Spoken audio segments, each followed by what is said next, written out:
So people have been kind of aching for a small single action only gun with a higher capacity, and then were ultimately disappointed with the Smith & Wesson CSX.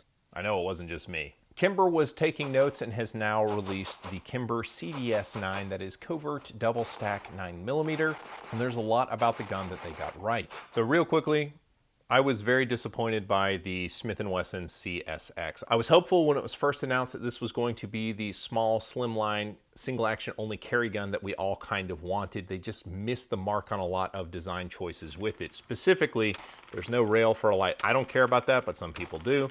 There's no cut for an optic. That's something I actually do care about, and a lot of you guys are gonna be like, well, you don't need optics on short barreled guns. 25 yards offhand with the Buffalo Creek, it's not that bad. I need to walk my zero up about 3 inches for 25 yards, but all in all, that's pretty good. You get a lot more value out of an optic on a short barrel gun. Some of you guys aren't gonna want that complication, but sight radius is a thing. So a just slightly off sight picture with this is going to send the bullet much further from where you're trying to hit with than would be for like a 5-inch gun.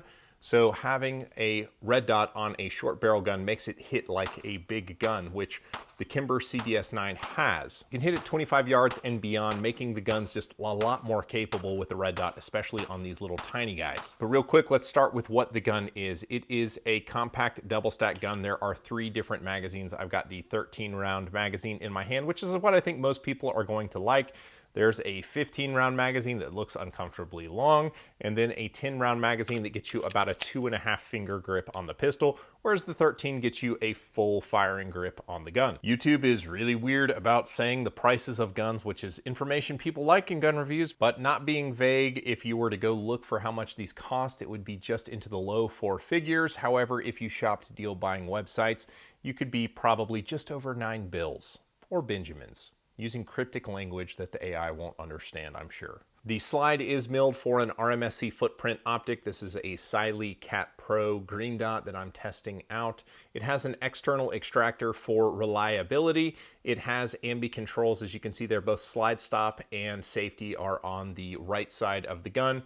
The mag catch, I'm guessing, is swappable, but I have no idea. There are mag cutouts in the magazine for both sides. I'm too lazy to swap mag catches just so lefties can be satisfied. You guys are so high need. But it would be kind of silly if it weren't fully ambi capable. The gun has G10 grips on it, which are actually a nice frag pattern that do a good job of actually providing texture when you want to shoot, but not tearing up your smooth, supple daddy tummy when you're actually carrying the thing. The grip of the gun is super ergonomic, and that's largely thanks to this generous undercut under the trigger guard and the sculpt of the beaver tail at the back side. All the controls are exactly where you'd want them to be to get the most out of the little pistol. So real quickly, I do want to give a shout out to the dads in the audience. I hope you guys are crushing it and being the role model to your children that you wish you had. No dad joke today, but have you ever found it funny that only one company produces the game Monopoly? Think about it. So if you compare the gun in size to the CSX, they are basically the exact same size because they are both basically adaptations of the old Colt Mustang that is chambered in 9mm.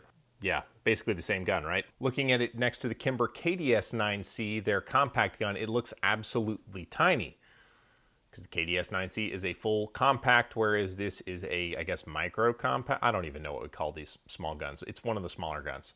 From a thickness perspective, there's only so thin you can make the slides, and this is basically the same as like the P365 thickness. The grip does get fatter, and you can kind of see that there in profile, which isn't a terrible thing because it allows you to get more of your support hand on the gun, but this part sticks up over your belt if you're carrying inside the waistband, so it doesn't matter that it's just a little bit thicker, and it is just a touch thicker. Dimensionally, the gun is very similar in size to a P365 XL. A Glock 43 is much smaller and thinner, but also it is a little bit more violent to shoot because it's smaller, thinner, and lighter.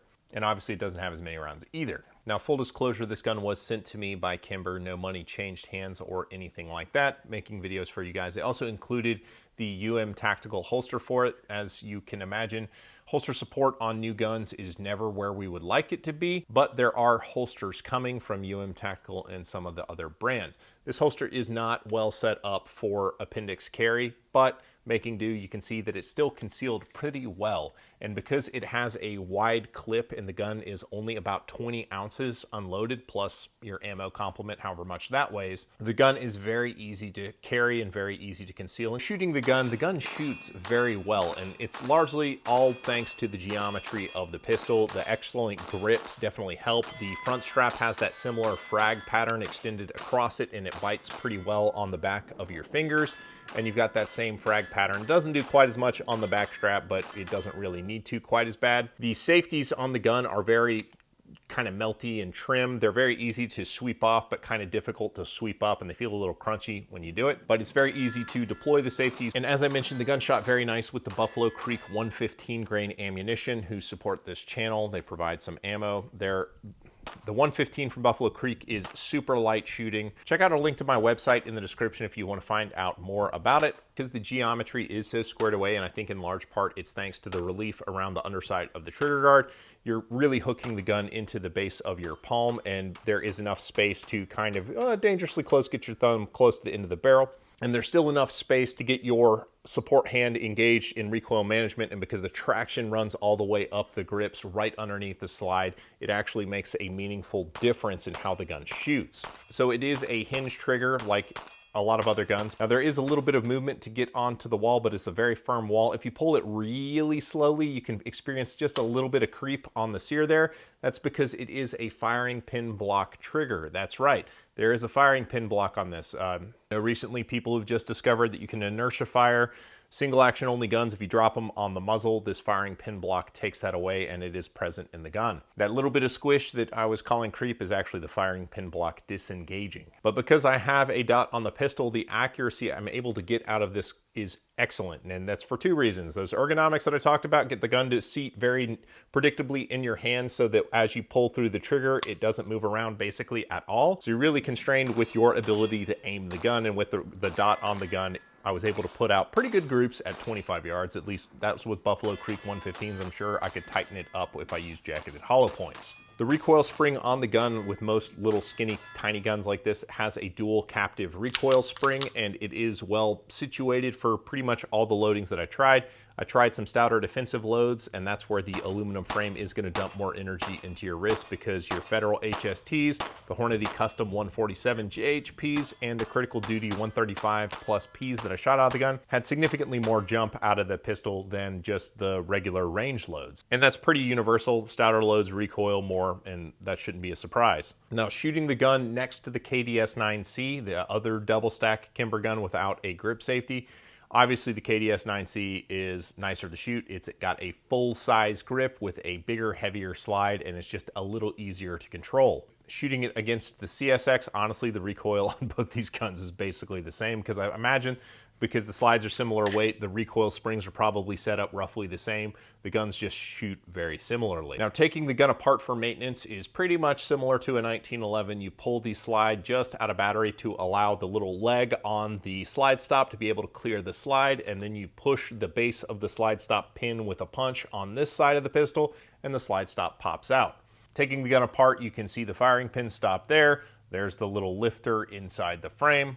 The barrel, as you can see, is not a linked barrel like on a traditional 1911, but a linkless barrel, kind of like on a CZ. It looks like the barrel is locking up with the slide at the top of the hood like most striker fire guns, not using locking links. From a fit and finish perspective, this gun feels like it commands the price. Like if I hand it to you and you go to wiggling the thing, there is a very slight amount of play on the slide, and that's because they use triangular shaped rails on a gun that is this small. It adds strength to the rail section and frame. The engineers at Kimber were really impressed when they told me this, but I can tell you it makes the gun feel very tight. It just feels like a much higher quality gun than the Smith & Wesson CSX, which is roughly half the price, so it should feel like a higher quality gun. The G10 grips are quality made. There is a dual finish color, so the slide is black and the frame is kind of this silver color. The machining on the frame is higher end. The serrations on the slide are nicer with that kind of fish scale pattern.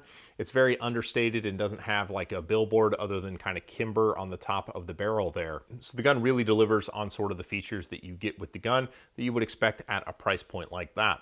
that does kind of cut against it, because while it feels like a gun that's worth its price tag, it's a very high price tag. And this is going to kind of lead off into sort of the negatives with the gun. The gun is expensive, there's no way around it, but it kind of hits a quality and price point mix that I think makes it a little bit palatable, although still expensive. Probably the biggest complaint I have about the pistol is the fact that the barrel loaded chamber window, whatever you call that there, is at 12 o'clock and not kind of over the extractor where a traditional 1911 would be. Since the optic is so close to that little loaded chamber window, it is going to throw gas up onto the lens of the optics, which is annoying, and I feel like optic ready guns shouldn't do that. Kimber's not the only manufacturer who does that. A ton of them still do it, but I wish they would just move it around to the 3 o'clock side of the barrel. And beyond that, I wish the safeties had a little bit of a higher quality feel to them. I get that they're little tiny things and they're probably metal injection molded. In fact, I would say they definitely are. But really, sort of other than that, I don't really have anything to complain about the pistol. It kind of delivers on a feature set. Maybe a little bit longer barrel would be nice, like give me a 3.6 to 3.75 inch barrel, and I think that this gun would really sing. Ultimately, I think the CDS9 is going to satisfy what I perceive as a hole in the market for a single action only small carry gun. The features are very squared away in 2024, and it's just kind of gorgeous to look at. Like, I really like the aesthetics of kind of the reddish grips on the silver frame with the black slide. It just looks fantastic. If you wanted to learn more about the Kimber KDS9C, I've done this video here, and that's another pretty awesome option in the neighborhood.